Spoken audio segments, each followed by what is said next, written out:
Seorang ibu berkata kepada anaknya yang sudah kuliah, "Nak, kalau sudah bekerja nanti, jangan lupa untuk selalu berbakti kepada Tuhan, melakukan kehendak Tuhan, dan termasuk menjaga kesucian hari Sabat, hari ketujuh."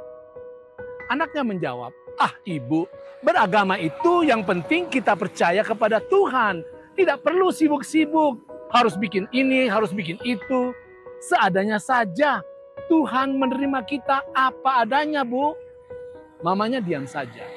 Beberapa jam kemudian anaknya datang kepada ibunya. "Ibu, aku lapar. Kok nggak ada makanan di meja? Biasanya ibu sudah siapkan."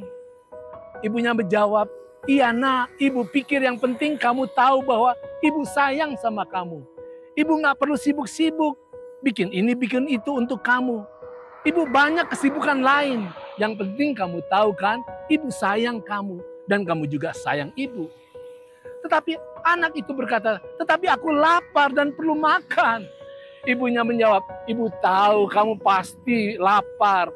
Tapi bukan itu yang penting kan? Yang penting kamu tahu mama sayang kamu dan mama tidak jahat sama kamu. Seadanya sajalah, masing-masing urus dirinya sendirilah." Anak itu berkata, "Ah ibu, kalau ibu sayang aku tolonglah sediakan makanan untuk aku dong. Aku lapar nih." Saudara, apa nasihat Anda kepada keluarga Anda tentang berbakti kepada Tuhan? Berbakti kepada Tuhan tidaklah cukup apa adanya atau seadanya. Berbakti kepada Tuhan haruslah dilakukan dengan benar dan sesuai dengan apa yang seharusnya. Sejak penciptaan dunia, Tuhan sudah tetapkan bahwa hari ketujuh adalah hari yang Tuhan tetapkan sebagai hari perbaktian, bukan hari yang lain. Yesus katakan bahwa Sabat Tuhan adakan untuk manusia, untuk kebahagiaan kita. Karena cintanya kepada kita manusia, maka artinya Sabat adalah tanda bahwa Tuhan mencintai kita. Maka itu juga haruslah menjadi tanda ikatan bahwa kita mencintai Tuhan Allah Pencipta. Perhatikan, Alkitab katakan bahwa menjelang akhir dunia, setan akan menghancurkan Sabat. Dia akan merubah waktu dan hukum. Dia akan membuat Sabat yang lain. Sabat lain yang menjadi tanda bahwa kita bangga akan diri kita sendiri. Sabat lain yang menjadi tanda bahwa manusia memiliki kecerdasan dan kekuasaan untuk membangun suatu bentuk perbaktian yang lain. Sabat lain yang menunjukkan bahwa seperti setan kita punya cara sendiri untuk berbakti. Dan Tuhan dipaksa harus menerima kita apa adanya. Saudara, apa nasihat kita kepada keluarga kita tentang berbakti kepada Tuhan? Ajarkanlah kita harus berbakti kepada Tuhan hanya sesuai dengan Pencipta, dengan kehendak dan kemauan Tuhan. Termasuk menjaga kesucian Sabat hari ketujuh, hari tanda ikatan cinta kasih Allah dengan kita manusia.